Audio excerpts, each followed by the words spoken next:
So what did these Christians do when they arrived in North America and South America on their pilgrimage?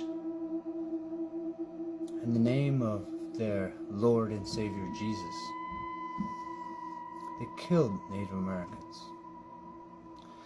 And the British that settled here forced them under threat of death off their land, or murdered those who resisted in the name of their God, Jesus, because they were so fucking Christian.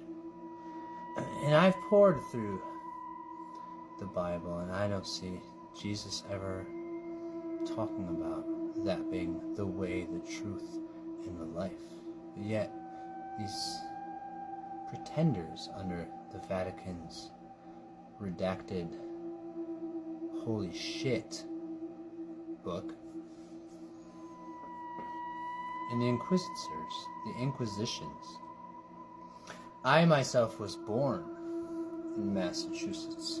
There's a famous legend of Salem, Massachusetts, where good old Christian boys were fighting the devil by burning women and killing children.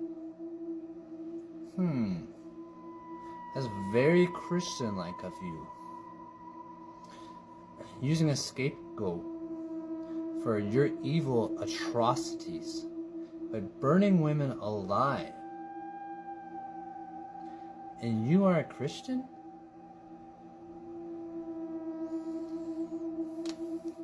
Do you see what fucking hypocrisy? And then now, when I was growing up in the 80s, all these mafia guys that are basically doing what the government's doing, but under the table, with crosses around their neck like it's a fashion statement. They're going to church the day after they just fucking murdered 5 people because they owed them money.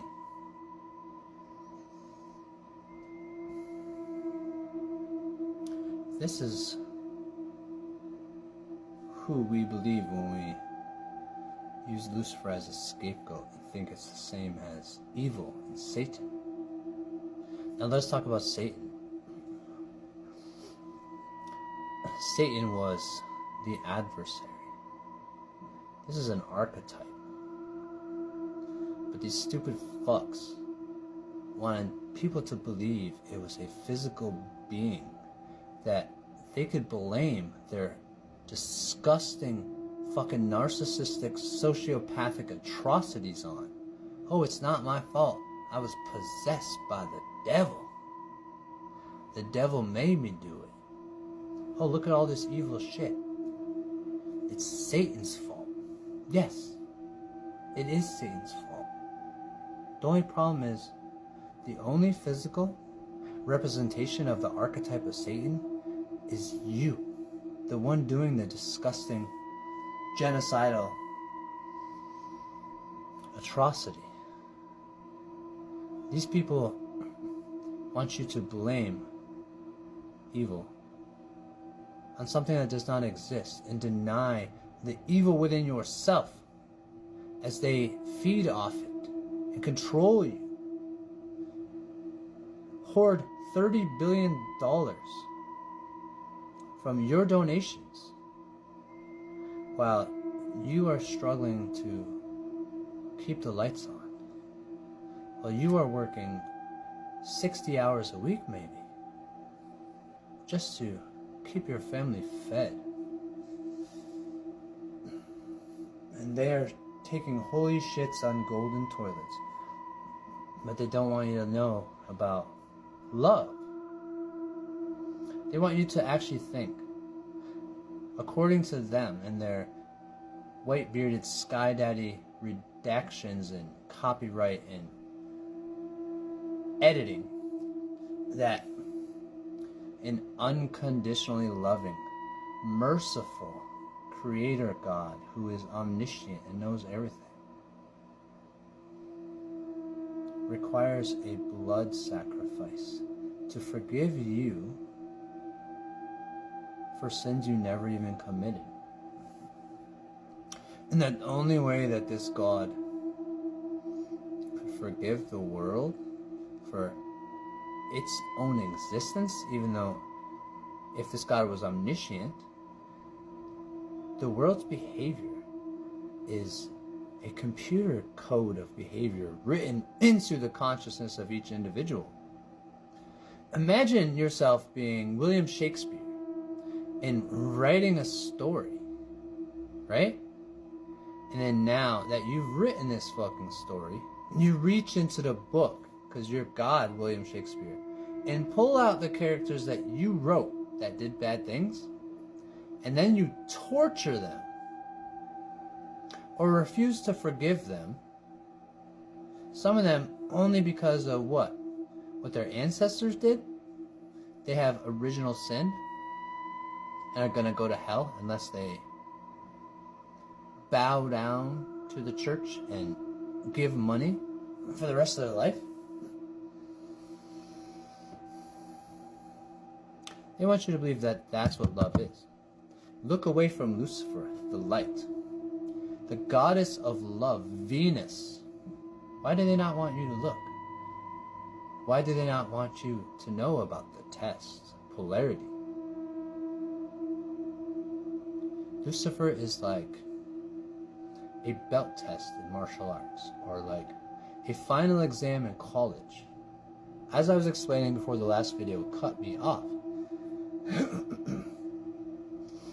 if I decide I want to be peace, Lucifer comes as the test. Through love, the greatest light reveals my greatest shadows. So as I said and thought that I want to be peace, an opportunity or situation or person will present themselves to antagonize me to a point where I either react in violence or I consciously make a choice to do exactly what I ambition towards. Do I really genuinely, sincerely want to be peace? Because here's opportunity for war, for conflict, right in front of my fucking face. As a matter of fact, am I gonna turn the other cheek and be peace?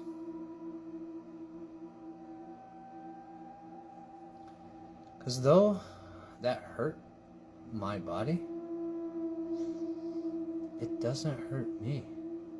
That's something that a conscious being whom is awake has to come to terms with. If the Yeshua character, or even just, let's just say if it's a fictional character, if what they underwent, the reason why it did not fight is because it was not afraid of death, because it seemed to be, the allegory in that story was, this being was so enlightened that it did not only did it not fear anything, even death and torture, but it refused to be violence, support violence, even partake in violence or have any violence done in its name, although that's all the fucking Romans and Christians do. The mafioso. But the light, the test, if I say I want to tell the truth, I want to be honest, a man of integrity, the light of Lucifer will shine, and an opportunity will come, a manifestation will come into my life. To lie. Oh, did you get fired from this job on this day? Now I gotta think. Do I really want to be a man of integrity? What is integrity?